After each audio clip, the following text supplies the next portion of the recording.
Hello, hello, hello, and welcome to another exciting episode of the Lagos Youth Show on Lagos Television. My name is Tosin Ikuyiminu.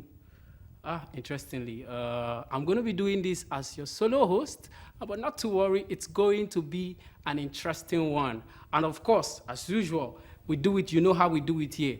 We bring you that one show where everything that it relates to young people, we talk about it, we discuss it as it specifically relates to young people in Lagos State, harmonizing the beautiful energy of our young people from Ikeja, not forgetting our beautiful and amazing young minds in Badagry, embracing the beautiful energy that comes from our young people in Ikorodu.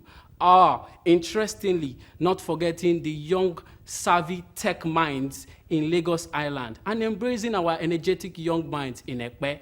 Yes, all of that, you get the opportunity to embrace and encounter our young people, their information, the energy they bring to the table in one show. And that is what we do here. Interestingly, on this episode, it's going to be an interesting one as we are keeping up with the energy commemorating International Youth Day with the theme sustainable development, particularly as it relates to young people. And trust me, it's going to be an interesting one as we do so. Stay tuned, stay with us. My name is Tosin Ikuyiminu.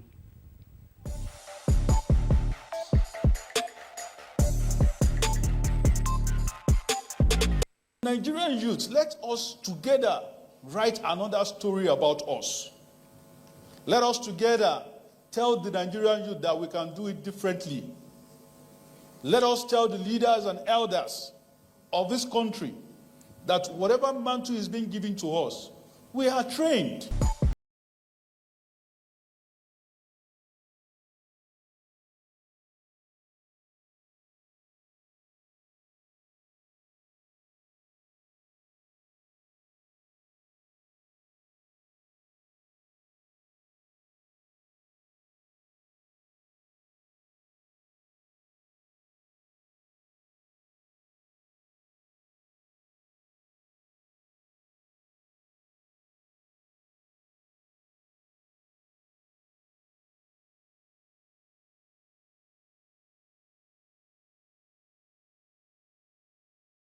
It's still the Lagos Youth Show on Lagos Television. And like I promised you initially, we'll be having our guests still in the spirit of International Youth Day with the theme Youth Innovation for a Sustainable Future. And in that regards, we're going to be having an engaging, interesting conversation as it relates to young people involvement in national development. Interestingly, we know that Lagos State, to be particular, houses a population of young people with over 60%. I mean, when you have that kind of extraordinary number, you can't talk about national development or development at the state level without involving young people. And that's the reason why we'll be having some thought leaders and also youth advocates in the space to come and share their light as it regards to youth development and national development. In that regards, we have some interesting guests on the studio with us. It would interest you to know that we have no other person but Honorable Okpeyemi Alabi, the Senior Special Assistant to the Executive Governor of Lagos State on Youth Development. Alongside, we also have an interesting young personality who is Mosadik Abdulrahman, a youth development advocate. Alongside that, we also have somebody that has been doing something exceptional in the development space, particularly with regards to youth, who is the Executive Director of Youth Be Involved. No other person but Damilola Oreoluwa. It's great to have you guys. I'm always super excited to see young persons like myself. I mean, we can't talk about Nigeria, we can't talk about Lagos State without talking about young people. So it's really, really crucial. I'm super excited about this conversation. So let's just dive into it straight, spot on. I would like to talk to, because permit me, I'm going to be doing a lot of conversations with you because you have, I call it two perspectives. You're seeing it from the eye of the government as an SSA. At the same time, you're also seeing it from the eye of every young person out there in Lagos State because you're also a young person as well. Let's look at it this way. I would like us to be as realistic as possible, but I will start with you. Okay. Let's look at the numbers. Is it really true that we have some interesting numbers with regards to youth involvement and youth participation in Lagos State, or we are just giving speculation? What are your thoughts to that? Is the youth participation and involvement, is it really real in Lagos State, or we are just speculating? Okay. First, before I dive into that, let me first appreciate the convener of this show. Yeah. It's a very interesting show, and I think this TV station is the only TV station in Nigeria that taking youth participation very seriously, as in the Team Plus agenda of Mr. Governor. So to dive into that, as you said earlier, you said I have two perspectives. So let me use the inside perspective. Okay. There's a lot of young people, starting from the State Executive Council. You have a lot of young people, including the Commissioner for Youth. You're now going to different appointments, the general managers, the director generals, director general of sports, a lot of young people now coming to the governor's team, the senior special assistant. As you can see, I'm a youth, and I'm the senior special assistant to Mr. Governor Youth. So it's not just fiction. Recently we just had the local government election. We have a lot of young people that emerge as lawmakers in their local government. A lot of people, I know some of my guys that are young people that that they are the house leader, like speakers, in the local government. So in Lagos State, it's not fiction. And the reason why it is like that is because Mr. Governor intentionally added youth participation.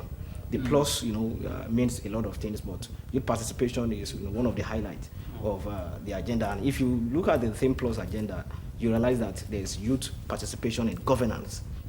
So there are some certain percentage of appointments that are being given to youth, not because they are youth, but because they are youth, that are ready to serve, and they are youth, that has proven themselves, just like, my fellow youth that are here. So it is not fiction, it is reality. Okay, yeah. Let me hear from Damilole's perspective, because of course I know you do a lot with development and you work with young people as well. Did you really think, he has given an inside perspective. Some people will say it's easy for him to say that, he's working with the government, but I would like to hear from your thoughts. What do you think? Thank you very much, and I do agree with some of the things that he has said about appointments.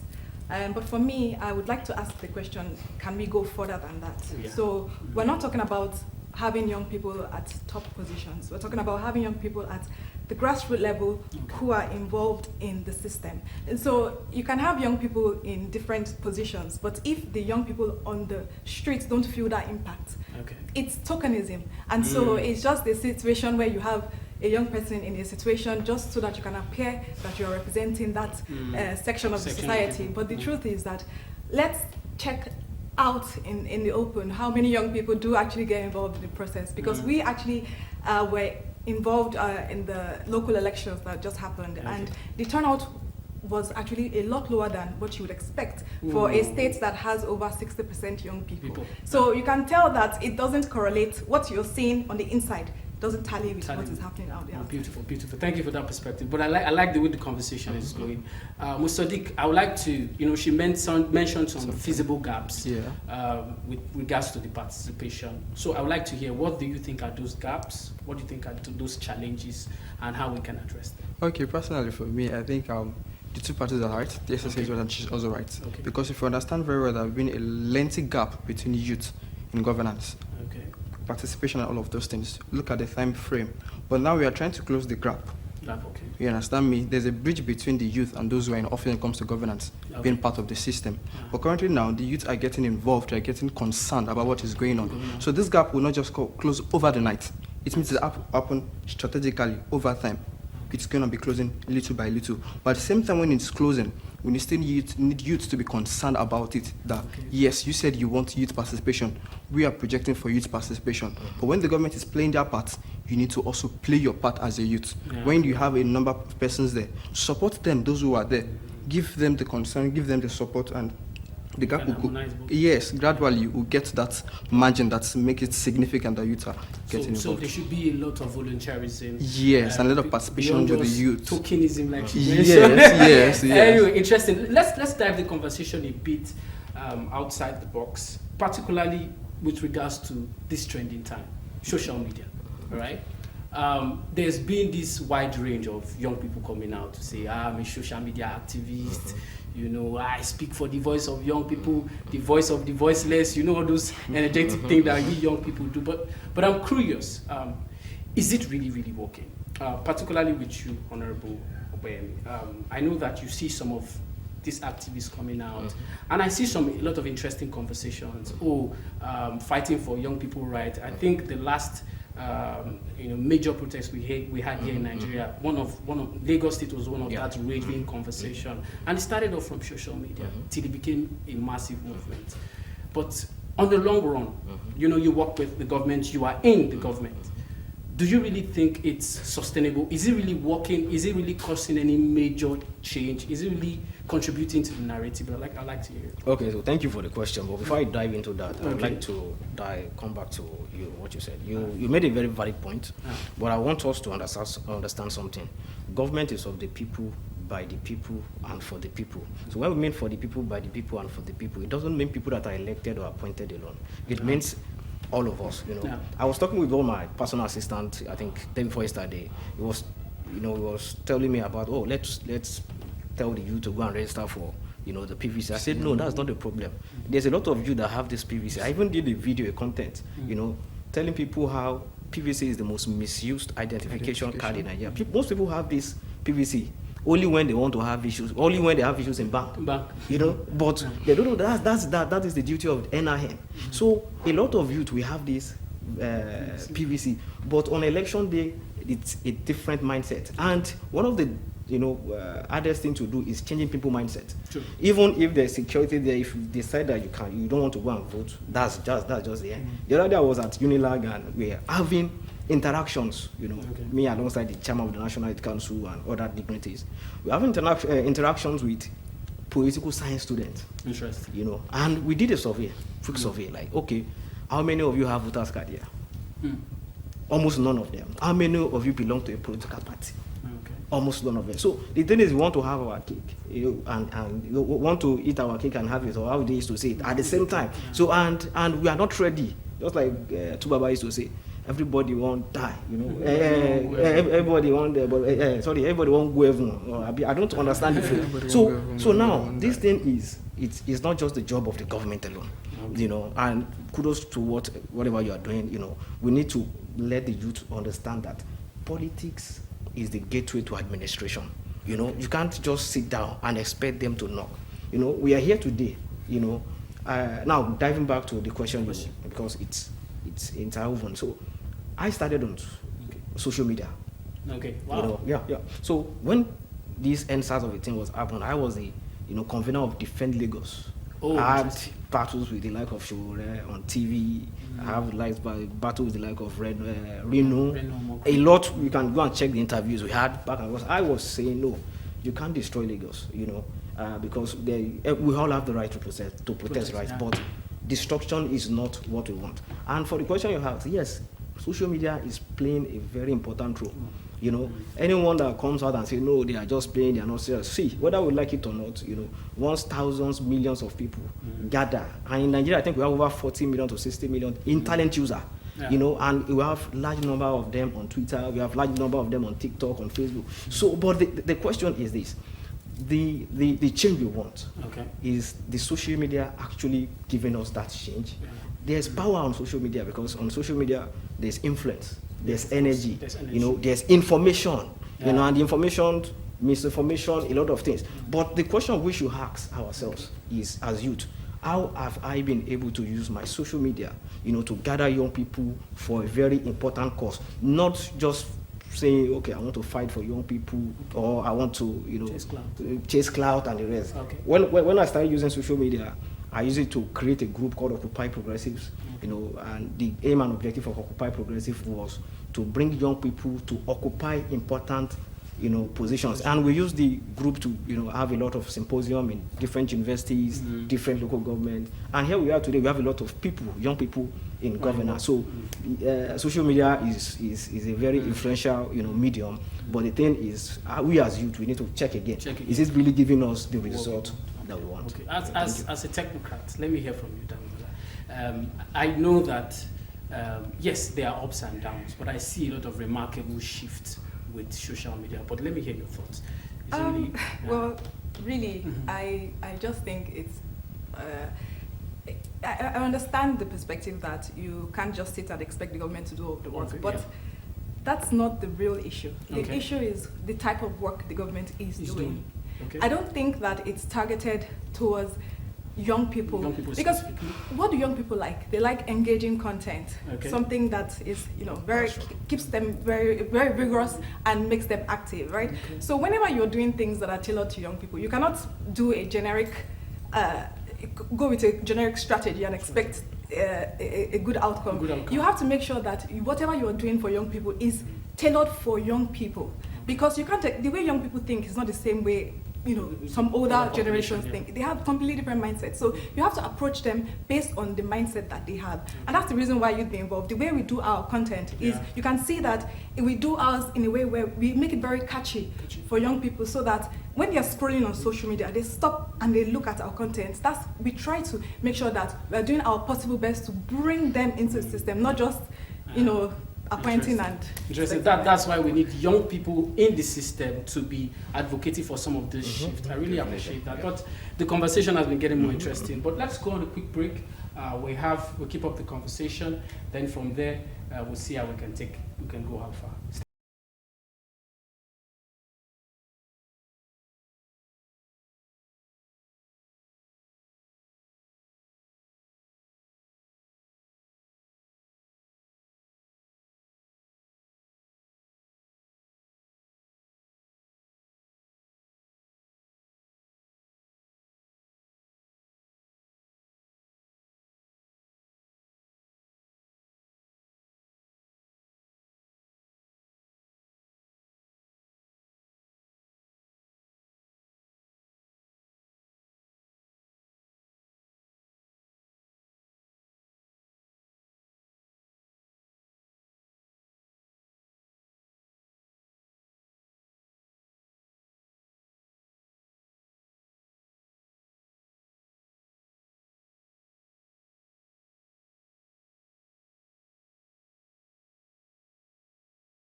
Okay, yes, it's still the Lagos Youth Show on Lagos Television. Wrapping up the conversation, I like the angles we've all come in. I like the fact that we have different perspectives. It just shows that we have an understanding of the diversity of young people in Lagos State. But let's look at it from another angle. How do we genuinely think we can really, really change the narrative? Because, looking at the last election, 2023, we had a massive pool of young people come out, and we saw the numbers.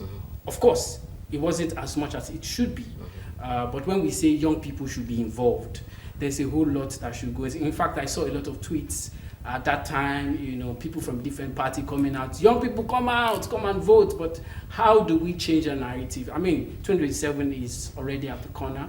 What do you think, from an inside perspective, what do you think we need to start doing to make young people come out and get involved in the electoral process? Well, for me, I think in Lagos State, as Lagos State government, we are doing all, that has to be done, Okay. And I can tell you authoritatively that in all of the 36 states in Nigeria, Lagos State government is one government that the youth trust the most. Yeah. We are doing a lot of things that, are beyond what, we should be doing for the youth, Okay. Last 2 weeks, we just came back from Canada. We took some of our youth to Canada, which I was also part of, and they went for study tour. Lateef Jakonde did the same thing. Okay. This year they went to Singapore. Interesting. We are building leaders. I think last year we went to Finland. The other year we went to Spain. A lot of things. We are pushing things out for youth to understand that. We are with them. And apart from that, we are using all the possible ministries, agencies, and parastatals, to empower youth. For example, last year, into the National Youth Sport Festival in Delta State, we came second. And that's to show you, the power of sport. We are using every means available: politics, sport, development, training. There's a lot of things, going on in the Ministry of Youth, in the Ministry of Women's Affairs, and a lot of things. So for me, it just has to be a personal conviction. And we need to understand one thing: our democracy is very young in Nigeria. So the trust is still coming. When we want to compare ourselves with the likes of US, that their democracy is like 180 years old or 160 years. So for us in Lagos State, I believe our Governor Babajide Sanwo-Olu, is doing extremely well. And with the youth, we just need to keep trusting the process. Yeah. Beautiful, beautiful. It's been an amazing conversation so far. I believe you've taken a lot from it. I mean, it's great to have you around, Honorable Opeyemi. It's great to have you around. Thank you. And interestingly, Damilola, it's been an insightful conversation. So yeah, that's it with our guest. More to come in as we wrap up the show.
Yes, it's still the Lagos Youth Show, and it has been an amazing conversation. It was super engaging. Even myself, I felt a lot of heat from the conversation. Young people need to get involved. Interestingly, we need to understand that, yes, the government has their role, but we as young citizens, we have to contribute collectively to cause change in our respective communities. And drawing from that, we need to find a way to put heads together, volunteer if you need to, go ahead, go get your PVC. And when you have the PVC, take responsibility and contribute by voting, your choice and what have you. And interestingly, these are all of the conversations that we must take cognizance and must abide on as young people of Lagos State. In that note, wrapping the show, my name is Tosin Ikuyimenu. And of course, let's not let the conversation end here. You can follow us across our various social media platforms as Lagos Youth Show on Facebook, Instagram, and X. Same with that of the Lagos Television on Facebook, Instagram, and X. In that note, thank you so much. It's been an amazing conversation, and we look forward to having more. See you on the next one. My name is Tosin Ikuyimenu. Stay giddy, keep the